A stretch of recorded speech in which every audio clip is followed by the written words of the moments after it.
Didn't Descendants do that?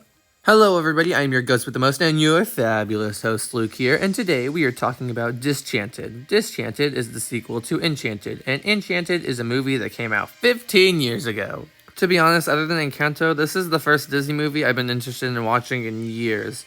I remember really liking the original when I was younger, so I was excited for this sequel, but part of me knew how it was going to turn out. I knew it wasn't going to be bad, and I was going to enjoy it, but I knew it wasn't going to be as good as the original, and I would have some problems with it, but overall, it would be a slightly above average movie. And for the most part, I was absolutely right. It truly is a curse to be right all the time.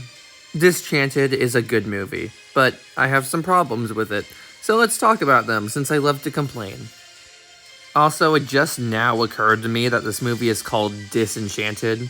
I always thought it was called Disenchanted, but I literally just noticed that the E and N are still in the name. I'm gonna keep calling it Disenchanted though, just to annoy people, and because I think that name's better. Oh, and spoilers for if you haven't seen the movie, but I feel like that was kind of obvious. The first problem I'm going to mention is that evil stepmother Giselle was extremely underutilized. The idea is fantastic, but they didn't go nearly as far with it as they could have. I mean, what does evil Giselle even do? She locks her stepdaughter in her room and she tries to become queen by fighting the already evil queen, and that's about it. Also, the way they turned Giselle back to normal was really anticlimactic. Again, I love the idea, but the execution could have been better. The other antagonist of the movie is Melvina Monroe, who is portrayed by Maya Rudolph, and I know her from The Good Place where she played the judge, and she was great in that. She's great here too, but she also feels underutilized. She's supposed to be the main antagonist, but she really doesn't even do that much evil stuff. She gets her two henchmen to steal Giselle's wand, and she threatens to kill Morgan, but that's about it, and unlike a lot of other villains, she actually keeps her end of a deal. I'm just saying, for an evil queen, she really doesn't seem that bad. The next problem I have is with the ending. This squirrel guy says at the last stroke of 12 that Giselle's spell will be permanent. Turns out he meant that literally, because in the movie's climax it becomes midnight, but the spell still isn't permanent yet, because some of the characters are preventing the clock from dinging 12 times. So it doesn't matter if it's midnight or not, it only matters if the clock dings 12 times. So if Giselle had just blown up the clock tower, they would have had all the time in the world to fix the spell. Anyway, so at the beginning of the movie, Edward and Nancy decide to give a magic wand to an actual baby. Why? The baby in question is Giselle's daughter, Sophia, and they said the wand was for Sophia's birthday.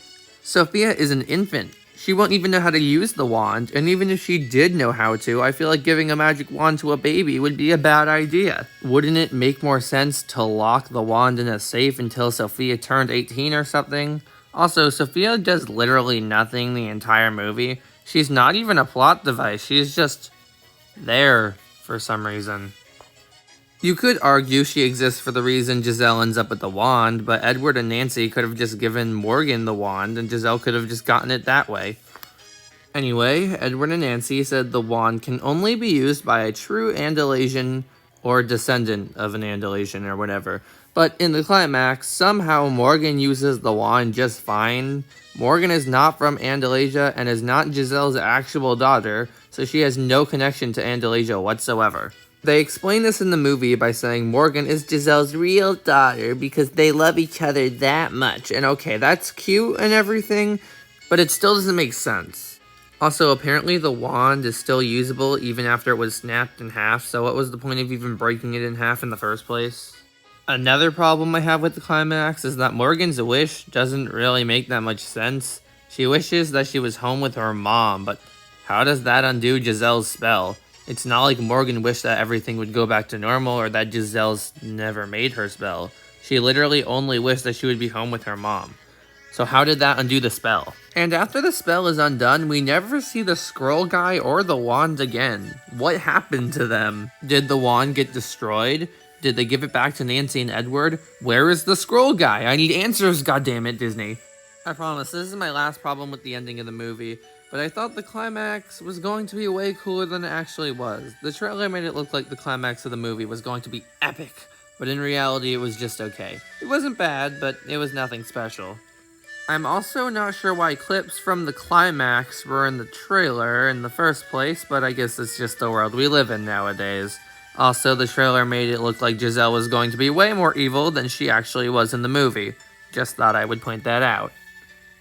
Another thing I want to mention is that Morgan was recasted in this movie, and I don't really mind that, but the thing I don't understand is why she was recasted. I don't think Morgan's original actress would be against reprising her role, considering she does make a cameo in the movie, but I could be wrong. Your Majesty. For the festival, milady? Oh. So they either recasted Morgan because they wanted Morgan to be a teenager in this film, or because the original actress didn't want to return. Honestly though, if Morgan's original actress was up for returning for this film, I would have just made it so that Morgan was an adult in this film, and Sophia was the teenager, and the movie would have been about Giselle's relationship with Sophia. Seriously, I don't understand why this baby exists and it's driving me insane. Anyway, there are 3 more small things I want to mention before I move on to things I liked about this movie. Before Giselle makes her wish, Morgan is your average snarky teenager, but after Giselle's wish, she becomes this sorta Cinderella type character. Morgan's snarky teenage self was actually pretty funny, so I kinda wish they kept her like that for the entire movie. Admittedly, this one is a bit of a nitpick, but like I said before, I like complaining, so I'm gonna mention it. When Giselle makes her wish, the wand doesn't do anything until like 3 minutes after she made the wish, but every other time someone uses the wand, it works instantly. I know it doesn't really matter, but I just wanted to bring it up. Lastly, for my problems, I want to bring up Nancy and Edward. They were actually great in this movie, but just like a lot of other things in the movie, they were very underutilized. Edward basically does nothing the entire movie, although he is somehow the funniest part of the movie despite that, and Nancy is a part of the climax, but still doesn't do much. Edward and Nancy's relationship is honestly really cute, and like I said before, Edward is the funniest part of the movie, so I really wish they were in the movie more, and it hurts that they weren't. Also, Nancy's animated character got a redesign for some reason.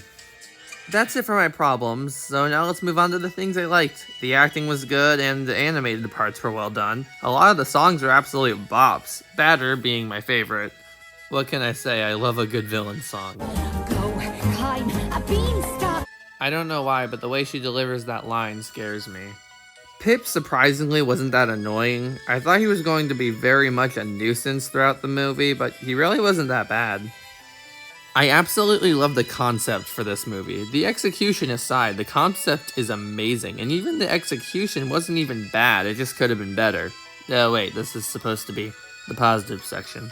Evil Giselle was great, even if I do wish they had gone farther with her, but the thing I have to commend this movie for the most is that, just like the original, I feel like it's going to be timeless. The original Enchanted, well, definitely has some parts that haven't aged the best.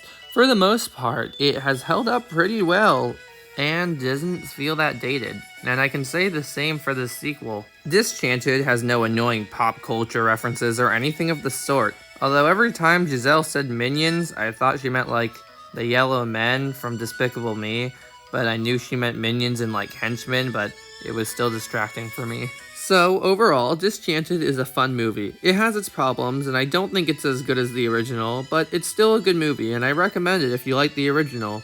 So basically, this movie is exactly what I thought it was going to be.